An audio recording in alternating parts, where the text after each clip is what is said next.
Hello everyone, welcome to my YouTube channel that is study centre.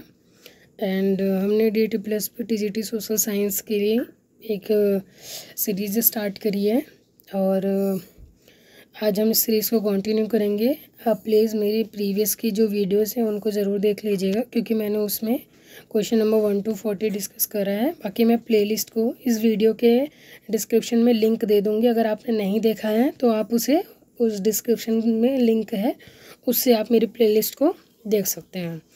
तो चलिए आज की सेशन को स्टार्ट करते हैं। तो हमारा क्वेश्चन नंबर 41 है, लाइट ईयर हम किस में मेज़र करते हैं। तो आपने कभी अगर स्पेस से रिलेटेड कोई इन्फॉर्मेशन हो तो आपने ज़रूर सुना होगा कि अगर एक प्लैनेट से हमें दूसरे प्लैनेट का डिस्टेंस देखना है, या फिर अगर किसी गैलेक्सी से दूसरी गैलेक्सी का डिस्टेंस देखना है, तो हम उसे हमेशा किस में मेज़र करते हैं, लाइट ईयर में मेज़र करते हैं। तो इसका राइट आंसर क्या हो जाएगा, हमारा डिस्टेंस हो जाएगा। ऑप्शन नंबर सेकंड हमारा क्या हो जाएगा, राइट आंसर। हम टाइम में नहीं मेज़र करते हैं, हम वॉल्यूम में नहीं मेज़र करते हैं, हम किलोमीटर्स में नहीं मेज़र करते हैं, हम किस में मेज़र करते हैं, डिस्टेंस में। ओके, आई होप ये आपको क्लियर हो गया होगा। तो चलिए चलते हैं अपने नेक्स्ट क्वेश्चन की तरफ। हमारा नेक्स्ट क्वेश्चन है 42, जो कि पूछ रहा है इन 4 पॉइंट्स में से सबसे लॉन्गेस्ट ड्यूरेशन किसका होता है। तो इसका राइट आंसर क्या हो जाएगा, ऑप्शन नंबर डी, जो कि क्या है, इयॉन्स। इयॉन्स का क्या होता है, सबसे लंबा ड्यूरेशन होता है। ओके, सो हमारा नेक्स्ट क्वेश्चन है क्वेश्चन नंबर 43। तो क्वेश्चन नंबर 43 क्या पूछ रहा है, ये सन की और अर्थ का डिस्टेंस पूछ रहा है। तो आप सब ने पढ़ा होगा कि जो नॉर्मल में हम क्या कर देते हैं, जो सन और अर्थ का डिस्टेंस है उसे हम क्या कर देते हैं, 1.5 बिलियन बोल देते हैं। लेकिन और अगर क्या कहते हैं कि अगर हमें मिलियन में कन्वर्ट करना है तो इसको हम 150 मिलियन भी बोल देते हैं, डिस्टेंस हमारा सन का अर्थ से है। तो ये दोनों हम क्या कर सकते हैं, यूज़ कर सकते हैं। तो इसने क्या पूछा है हमसे, मीन एवरेज डिस्टेंस पूछा है। तो मीन एवरेज डिस्टेंस क्या होगा, 14 करोड़ 95 लाख एंड 98,000। और आई होप आपने एपीहीलियन और पेरीहीलियन के बारे में सुना ही होगा, एपीहीलियन क्या होता है और पेरीहीलियन क्या होता है। अगर आपने नहीं सुना है तो आप उसे ज़रूर एक बार पढ़ लेंगे, क्योंकि पेरीहीलियन होता है जिस दिन क्या कहते हैं, अर्थ सन के सबसे पास होता है। अब एपीहीलियन में अर्थ क्या होती है, सबसे लॉन्गेस्ट डिस्टेंस पर होती है। तो इसलिए उन दोनों को हम करके इसका हमने क्या निकाला है, यहाँ पर एवरेज डिस्टेंस निकाला है। एंड चलिए फिर नेक्स्ट क्वेश्चन की ओर देखते हैं। नेक्स्ट क्वेश्चन हमसे पूछ रहा है, Cocos plate is situated between. तो हमारी जो कोको प्लेट है उससे पूछ रहा है कि वो कौन से लैंड बॉडीज़ जो कनेक्ट करती हैं, तो कौन से लैंड बॉडीज़ को कनेक्ट करता है। तो हमारा राइट आंसर क्या हो जाएगा, central America and Pacific plate को कोको प्लेट जो है वो कनेक्ट करती है। तो हमारा राइट आंसर क्या हो जाएगा, option number 3, that is Central America and Pacific plate को। तो आपको हमारे जो मेजर प्लेट्स हैं उनके बारे में पता होना चाहिए। एंड नेक्स्ट क्वेश्चन है हमारा रॉक साइकिल। आई होप आप सबको रॉक साइकिल के बारे में पता होगा। तो there are 3 types of rock, first is igneous, second is sedimentary and third one is metamorphic rocks. कि अगर वोल्केनो से लावा निकल रहा है तो वो कूल डाउन होकर सबसे पहले क्या फॉर्म करता है, इग्निशियस रॉक करता है। फिर उसके सेडिमेंट्स कलेक्ट होते हैं किसी दूसरे जगह पे जाकर, तो उसको क्या बोला जाता है, सेडिमेंट्री रॉक्स। ये यूजुअली होता है वाटर बॉडीज़ के द्वारा, कि एक वाटर के कुछ सेडिमेंट्स को कलेक्ट करके दूसरे डायरेक्शन में ले जाके उन्हें कलेक्ट कर देती हैं या स्टोर कर देती है। तो उनसे किसका फॉर्म होता है, सेडिमेंट्री रॉक्स का। और फिर उसके बाद जब इन्हीं रॉक्स पे, not only sedimentary rocks, even on igneous rocks, जब फर्दर वेदरिंग होती है due to heat, wind and weather, किसी के भी द्वारा अगर उस पर वेदरिंग होती है तो उससे कौन सी रॉक्स फॉर्म होती हैं, मेटामॉर्फिक रॉक्स फॉर्म होती हैं। एंड देखते हैं हमारा next question is about landscape and landform में डिफरेंस बताना है। तो आपको पता होना चाहिए जो लैंड फॉर्म्स होते हैं वो लैंडस्केप के कंपैरिजन में छोटे होते हैं। तो जो स्मॉल और मीडियम साइज पार्ट होता है अर्थ के सर्फेस का, उसे हम क्या बोल देते हैं, लैंड फॉर्म्स बोल देते हैं।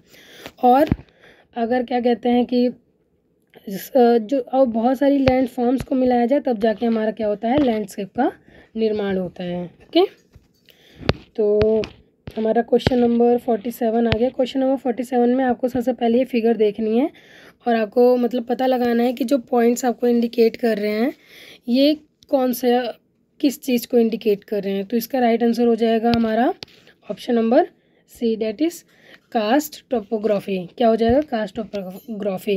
तो सबसे पहले आपको कास्ट टोपोग्राफी के बारे में पता होना चाहिए। कास्ट टोपोग्राफी वो होती है या फिर उस प्रोसेस को बोलते हैं जिसकी वजह से जो अंडरग्राउंड रॉक्स होती हैं उनका क्या हो जाता है, डिग्रेडेशन हो जाता है। या फिर मान लो कि जैसे कुछ ऐसी रॉक्स होती हैं जो ईजिली क्या हो जाती हैं, डिज़ोल्व हो जाती हैं अगर वो इम्पैक्ट में आती है किसके, वाटर के। तो जैसे कि आपकी कैल्शियम से बनी हुई रॉक्स होती हैं, अगर वो वाटर के इम्पैक्ट में आती हैं तो क्या हो जाती हैं, वो डिज़ोल्व हो जाती हैं। तो उनसे क्या होता है, कास्ट टोपोग्राफी का निर्माण होता है। क्या होता है, कास्ट टोपोग्राफी। तो इसका राइट आंसर क्या हो जाएगा हमारा, कास्ट टोपोग्राफी, जो कि ऑप्शन नंबर क्या है हमारा 3 है। तो let's move to the next question, question number 48। तो क्वेश्चन नंबर 48 है, the Tropic of Cancer pass through the middle of the country from dash in west and dash in east. तो आपको पता होना चाहिए कि जो ट्रॉपिक ऑफ कैंसर है वो होता है 23.5 डिग्री नॉर्थ, जो ऑलमोस्ट हमारे इंडिया को क्या करता है, 2 इक्वल पार्ट्स में डिवाइड करता है। तो इससे हमें पूछ रहा है कि वेस्ट से और ईस्ट से। तो वेस्ट में कहाँ पर आता है, ये रण ऑफ कच्छ से, और लास्ट में क्या होता है, मिज़ोरम। मतलब वेस्ट पार्ट जो है हमारा वो रण ऑफ कच्छ है एंड ईस्टर्न पार्ट जो है वो हमारा क्या है, मिज़ोरम है। और आपको पता होना चाहिए कि ट्रॉपिक ऑफ कैंसर जो है वो हमारे इंडिया के 8 स्टेट्स को से होकर गुजरता है। कहाँ से होकर गुजरता है, हमारे 8 स्टेट से होकर गुजरता है। ओके, सो हमारा नेक्स्ट क्वेश्चन है क्वेश्चन नंबर 49 क्वेश्चन क्या बोल रहा है, which of the following characteristic the cold weather season in India. तो इसमें से कौन सा मतलब कि cold weather season of India, मतलब कोल्ड वेदर को डिस्क्राइब करता है इन इंडिया में। तो आपको पता होगा कि वार्म डेज होते हैं, वार्म नाइट्स होती हैं, नहीं, क्योंकि अगर ऐसा होगा तो ये क्या हो जाएगा, हमारे कोल्ड वेदर का नहीं, वार्म वेदर का ये एक्सप्लेनेशन या फिर कैरेक्टरिस्टिक्स हो सकता है। तो कोल्ड डेज तो हो ही नहीं सकते क्योंकि सन राइज होता है, कोल्ड डेज तो हमारे ऑप्शन में ही नहीं है। तो इसका राइट ऑप्शन क्या हो जाएगा, वार्म डेज होती हैं, कोल्ड नाइट्स होती हैं। ये क्या हो जाएगा, राइट आंसर हो जाएगा हमारे इस क्वेश्चन का कि कोल्ड वेदर का कौन सा कैरेक्टरिस्टिक्स है। इसका राइट आंसर क्या हो जाएगा, option number 2। And question number 50 पे आ गए हैं। हमारा क्वेश्चन नंबर 50 क्या है, हाइड्रोलॉजिकल साइकिल को कौन सा पार्ट नहीं है। तो आपने हाइड्रोलॉजिकल साइकिल के बारे में पढ़ा होगा, जो प्रोसेस होता है कि सबसे पहले हमारी वाटर बॉडी से इवोपरेशन होता है, फिर वो क्या कहते हैं कि कंडेंसेशन होता है, जिससे हमारे क्या होता है, क्लाउड्स का निर्माण होता है। ओके, और फिर क्या होता है, प्रेसिपिटेशन होता है, जिसे हम क्या बोलते हैं, रेन बोलते हैं।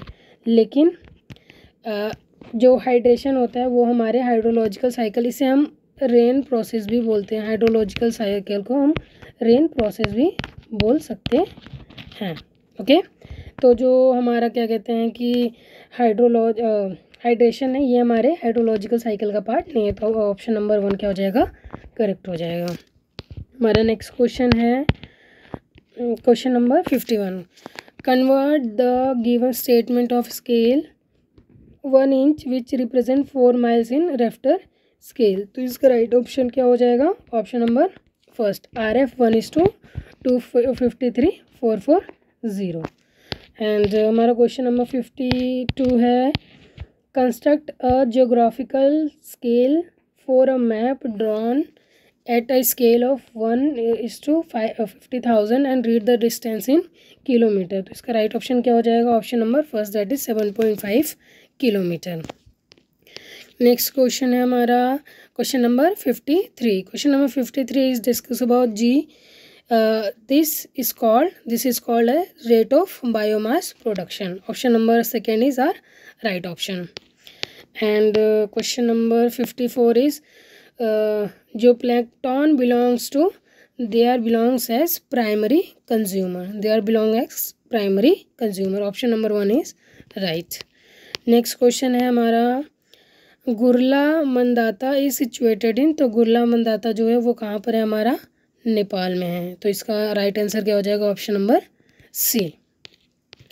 नेक्स्ट है हमारा ऑप्शन क्वेश्चन नंबर 56। इसमें पूछ रहा है एक लेक के बारे में जो क्या है साउथ में किसके, महानदी डेल्टा के। तो साउथ में कौन सी लेक है हमारे महानदी डेल्टा के, दैट इज़ चिल्का लेक। और चिल्का लेक को हम लार्जेस्ट सॉल्ट वाटर लेक भी बोलते हैं। और ये लगून है, मतलब कि natural made lake.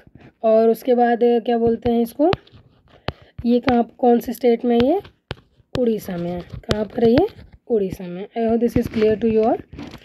And the next question is, are India only active volcano found on, तो इंडिया का जो एक ही इकलौता वोल्केनो है जो एक्टिव है वो कहाँ पर होता है, बैरन आइलैंड में, जो कि क्या है, निकोबार आइलैंड का पार्ट है, निकोबार आइलैंड ग्रुप का क्या है, पार्ट है। क्वेश्चन नंबर 57, हमारा क्वेश्चन नंबर 57 क्या कहता है, ओके क्वेश्चन नंबर 57 हो गया। क्वेश्चन नंबर 58, अब इसमें पूछ रहा है major part of laterite soil available in, तो ये जो लेटराइट सॉइल्स होती हैं वो कहाँ पर होती हैं, वेस्टर्न कोस्टल प्लेन्स में पाई जाती हैं। आप ज़रूर एक बार जो सॉइल्स ऑफ इंडिया है इसको ज़रूर एक बार पढ़ के जाएँ, क्योंकि सॉइल से रिलेटेड क्वेश्चंस भी पूछता है DTPLS।